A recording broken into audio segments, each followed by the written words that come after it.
Joining us to discuss the new crisis in Hong Kong are two distinguished regional analysts. Daniel Kleinman is a senior fellow and director of the Asia Pacific Security Program at the Center for a New American Security. That's a policy group based in Washington. And Dean Cheng, senior research fellow in the Asian Studies Center at the Heritage Foundation, a think tank also based in Washington.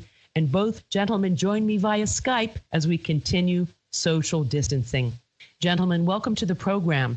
Thanks for having me. Thanks for having us. You bet. Well, let me begin with you, Daniel Kleinman. How do you read this latest move by Beijing, and particularly the timing? I think it's critical to keep in mind the context, which is we're seeing at the moment a dangerous combination of overconfidence in Beijing, certainly how it perceives kind of the international environment, that China's coming out of the coronavirus pandemic, seemingly rebounding ahead of other major economies, including the U.S. I think Xi Jinping feels like, despite suppressing information that ultimately helped the pandemic go global, that China's in a pretty good position right now compared to others, again, particularly Washington. So there's a great deal of, I would say, overconfidence in Beijing as it kind of looks at the international landscape, coupled with a deep-seated fear of kind of the domestic blowback related to coronavirus. Again, many people within China were, I think, deeply angered by the government's mishandling of COVID early on and the suppression of information. And so to me, the timing of this and trying to really once and for all kind of pull this thorn as perceived by the Communist Party of China, which is Hong Kong,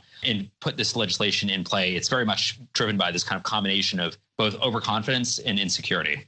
Dean Cheng, driven by overconfidence, how do you see Beijing's move at this moment? I'd almost flip that formula on its head. I think that when we look at how Beijing, basically in the last several weeks, has suddenly ratcheted up tensions all along its periphery, you could ascribe this to overconfidence, but I think that there is a much greater likelihood that what we are seeing is the old Chinese policy of when strong, feign weakness, but when weak, appear strong. So we see a number of things coming to a head all at the same time. We see a new outbreak of COVID-19 in China where several million people, we think, may have been now put into lockdown in northeast China. Remember, Beijing claimed for a long time that it had the entire situation completely under control with only 80,000 COVID-19 victims and perhaps 4,000 deaths in all of China. A nation roughly 4 times the size of the United States has a fraction of the casualties. If you believe that, for it to now suddenly break out and to have to lock down millions of people is not a good sign. We have the National People's Congress for the first time not setting any economic targets for economic growth in 2020/2021. That suggests that the economy is not looking good at all and that the Chinese are going to have trouble coming out of it, which is not surprising because China, of course, continues to rely heavily on exports in a global marketplace that is still shut down due to COVID-19. So while all of this is going on, all of a sudden the Chinese seem to be picking a fight along the Sino-Indian border, have suddenly ratcheted up pressure in the South China Sea. They've taken a black eye with regards to protective personal equipment, much of which they exported or sent out as aid, but found not to be working. I think that this may well be a Chinese effort on Hong Kong to send a message to both the foreign and domestic populations. Don't push us. We have a lot of ability to crack down if you're not careful. Back to you, Dan Kleinman. What does this law mean for Hong Kong? So, Carol, I mean, U.S. policymakers have called it kind of the death knell of Hong Kong as a separate system within China. I don't think that's hyperbole. Again, I mean, we have yet to see the details as it's drafted, but all the information that's come out thus far suggests that it will allow Chinese domestic security forces to operate freely within Hong Kong, playing a similar role, which they have done within mainland China, which is often on very vague charges, whether it's treason, subversion, separatism, detaining, imprisoning, persecuting peaceful dissidents. So in my view, it very much makes one country, two systems an empty slogan going forward. I think for the people of Hong Kong, it probably is a testament to the fact that their protests were noted and that China now sees this as an opportunity to really crack down. But I think sadly, the kind of dark future which many of the kind of pro-democracy activists in Hong Kong were predicting and really protesting to try to avoid is coming at them and us collectively faster than all had anticipated. Dean Cheng, do you see it that way as well? Do you think that this national security law does pave the way for a death knell with respect to Hong Kong's special status under the one country, two systems concept? I think it is probably the last nail or one of the last nails in the coffin. But if you look at the 2014 umbrella protests, the National People's Congress at that time went so far as to issue a white paper which went to extraordinary lengths to explain that one country, two systems really meant one country took precedence over two systems, that two systems should never have been seen as somehow elevating Hong Kong to anything like equality. And what we have seen in the intervening 6 years is just a steady erosion of what was already being put on notice. So I don't think they're quite putting a toe tag on Hong Kong's political system, but I think that they are sort of looking at their watches and filling out the rest of the death certificate. Back to you, Dan Kleiman. What about the role of the Legislative Council in Hong Kong and Carrie Lam, Hong Kong chief executive, basically rubber stamp? They've been bypassed. What is your take? Carol, I mean, it's clear the legislature has never been willing to pass this type of law. And that's the reason, despite often being seen as kind of a rubber stamp to mainland China. But ultimately, I mean, what we are seeing now is an effort by the Communist Party of China to bypass any of Hong Kong's kind of legislative organs, even though they are not completely independent by any means. And so to me, it is a sign that despite having a lot of influence and leverage over Carrie Lam and her administration, that even they were unable or unwilling to go so far as to kind of push this through themselves. So it is a sign of what had been kind of the resiliency of Hong Kong's system. Fully agree with Dean that system had been chipped away at steadily over the years. But I think seeing that now the Communist Party of China is essentially just bypassing what's left, I mean, to me, it shows that there was some resiliency, and even that is no longer tolerable for Beijing. Back to you, Dean Cheng, with respect to the Legislative Council and Chief Executive Carrie Lam. I suppose they have no real say in these matters. Basically, this bill will allow China to use its national security agents in Hong Kong and define what terrorism is, which for them is anything that smacks of opposition to their way of governing, which is obviously autocratic and nothing to do with democracy. Well, look at what was being debated in Hong Kong just last week, to the point where there were just about fistfights in their legislature, which is an effort to criminalize disrespect for the Chinese national anthem. This would seem a fairly simple law, but of course a violation of the concept of freedom of speech.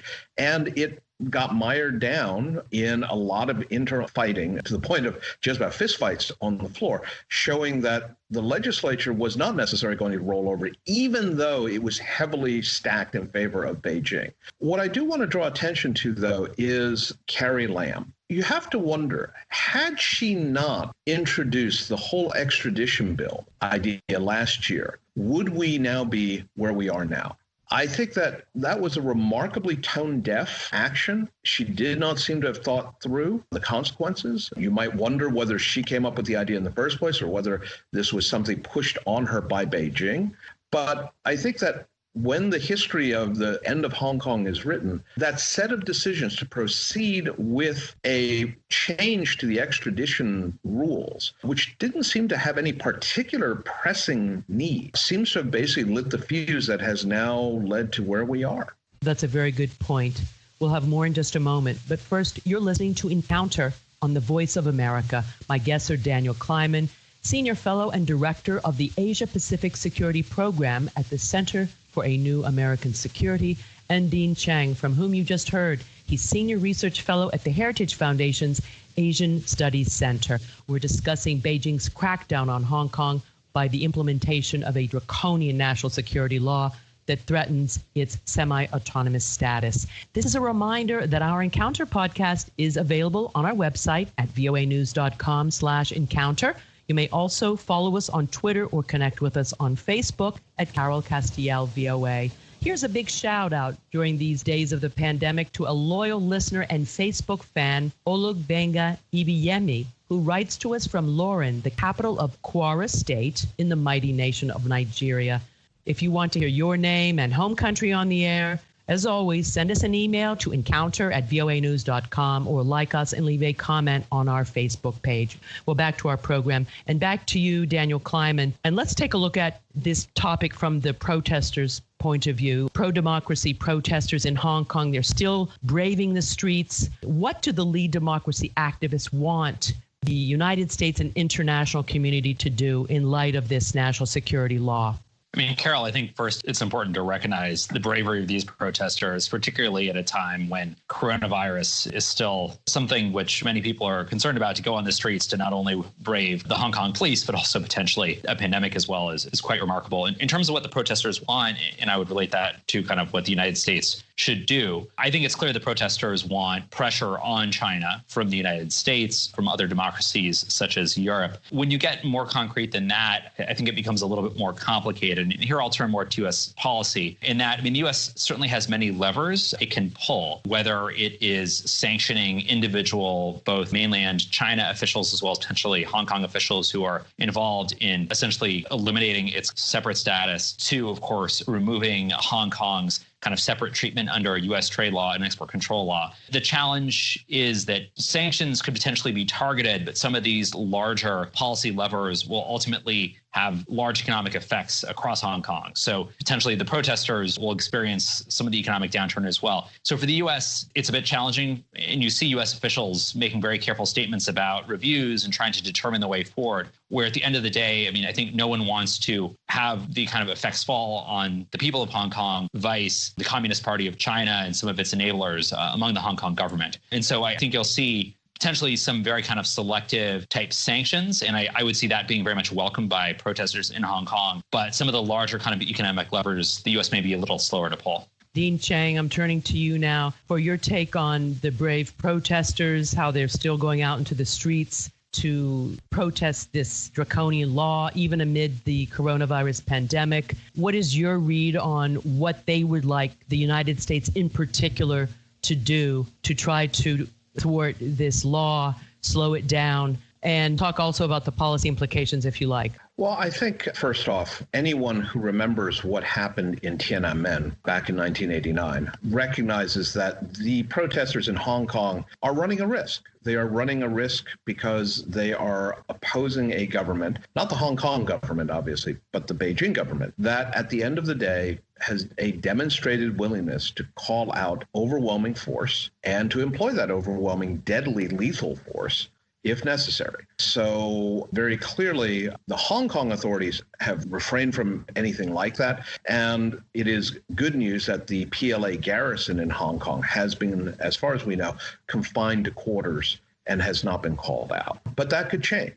And one has to wonder whether this new national security law may, in fact, specifically vest military authorities or the security apparatus to call upon military forces if they deem it necessary. That would obviously be a further massive blow to Hong Kong.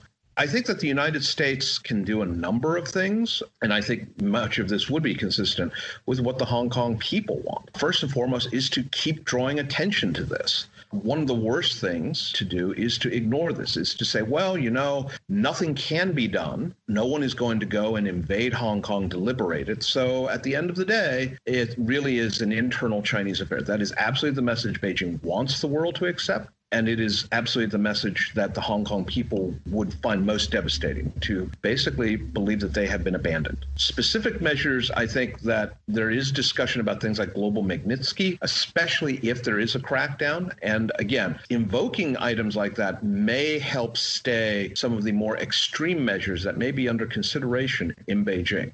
The big issues, as Dan Kleiman noted, are going to be some of the economic levers, because they will have massive effects. They'll have massive effects not only on Hong Kong, but will directly affect U.S.-Chinese trade. If, for example, the U.S. basically says Hong Kong loses its special status and tariffs and things that have been applied to China trade are applied to Hong Kong. These are areas that really do need careful consideration. And it's pretty clear that while the U.S. has declared that Hong Kong is no longer autonomous, what that precisely means is probably still being worked out at the State Department, at Treasury, at Commerce, and frankly, at the Pentagon. So back to you, Dan Kleiman. I don't think we can overestimate the seriousness of what is going on. Hong Kong, they were supposed to have this special status at least until 2047. This is remarkable. And let's look again at the implications for the world, for not just the United States, but for democracy. I'd like to get your view on what specific policy levers you think the United States should deploy. What do you think the Trump administration is willing to do, especially when Secretary of State Pompeo says, that they're considering suspending the preferential status that has made the city one of the top U.S. trading partners. There's a lot at stake here. Definitely. Maybe why don't I start with some of the kind of implications, and then I'll turn to U.S. policy. I mean, there are a few implications. I think one, very much showcasing that ultimately the Communist Party of China cannot coexist with even a kind of a mini half democracy within its borders. Very much showcasing the ideological nature of the Communist Party of China. I think certainly if you are sitting in Taiwan, I think this reinforces again the decision not to move closer to the mainland, and if anything, gives kind of further impetus to voices there that are pushing for more distance. Farther afield, this, I would say, is one part of a larger trend, which is Beijing breaking its promises. So whether it is to maintain Hong Kong's autonomy through 2047, whether it is to essentially dial down some of these territorial disputes it has with its neighbors, and Dean called out India, which is a great recent example, whether it is on trade to actually try to mitigate some of its mercantilist practices. So in my view, I mean, this, I think, reinforces for many democracies, ultimately the regime in Beijing is not trustworthy. It can't uphold its promises and is very much driven by the need to kind of sustain its system, its authoritarian system at home. In terms of U.S. policy levers, my own view is that moving forward with targeted sanctions makes a good deal of sense. Potentially putting visa restrictions on whether it's mainland Chinese officials or Hong Kong officials who are essentially enabling further erosion of Hong Kong's economy makes sense as well. In terms of whether the U.S. should kind of terminate the economic special status for Hong Kong, I honestly would want to see more analysis of who that would affect and how before I would come down on it. Because, I mean, it's clear that would certainly have a lot of blowback on China, but it also would have some very severe repercussions for the people of Hong Kong, too. Back to you, Dean Cheng. That's the key question, how to, as we said earlier, thread this needle of coming down on Beijing and Hong Kong officials who support this draconian law while not deleteriously affecting the Hong Kong people. How do we thread this needle? If you were an advisor, let's say to the Trump administration, this is a political year. President Trump originally was praising Xi Jinping for its handling of the coronavirus. Now, of course, he's saying the opposite. We have trade tensions. China is a big issue in the presidential campaign. And now we have this national security law. Well, first off, I'm always a little troubled by this sort of, I think, false dichotomy of, well, we want to pressure officials, but we don't want to hurt the broader population. It's a laudable concept. The problem is I'm not really sure how feasible that is. At some point, your policies are going to affect more than just a handful of people, or they are going to have no effect at all. But that being said, I think we should be thinking about some of the things that we can specifically do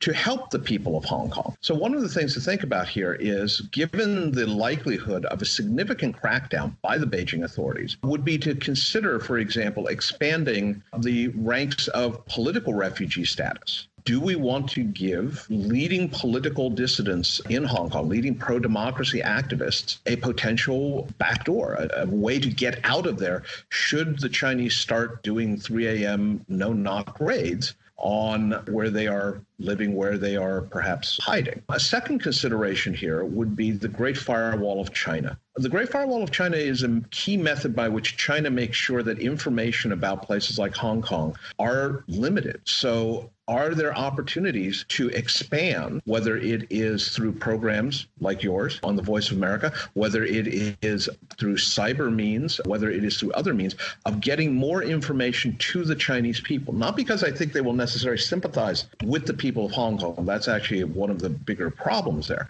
But at least to make them aware that this is an issue that is causing friction between the Chinese authorities and people abroad. I think a third aspect here is is to push our friends and allies to make sure that they too keep Hong Kong, both the people and the political situation, in the public view. For example, if Vatican City were to withdraw its recognition of Taiwan right now or in the next few weeks or months, that would be a devastating blow to Hong Kong, because it would appear that the Vatican, the Catholic Church, doesn't particularly care about repression of the people of Hong Kong. Perhaps this would be a good time for the U.S. to recommend to the Vatican, now would not be a good time to switch political recognition. So they were planning to do that, Dean Cheng. There has been a lot of discussion. There's been a lot of contact between the Catholic Church diplomats and the Chinese. The Chinese have been pushing very hard, making some very interesting offers to the Catholic Church about possibly having a little more autonomy. Interestingly, one thing that they have already leveraged out of the Vatican apparently was the names of at least some of the cardinals and bishops who had been held in secret. The Chinese have very clearly been pushing the Vatican for some kind of diplomatic exchange. The key thing being, of course, from China's perspective, that the Vatican would end its position as the last diplomatic outpost for Taiwan in Europe. Well, gentlemen, more implications than we have time to talk about with respect to China's crackdown on Hong Kong, but we will revisit this issue in the coming months. I'm afraid for now, that's all the time we have on this edition of Encounter. I'd like to thank my guests, Daniel Kleiman, Senior Fellow and Director of the Asia Pacific Security Program at the Center for a New American Security, and Dean Cheng, Senior Research Fellow at the Heritage Foundation's Asian Studies Center. Thank you again for having us. Thank you for having us.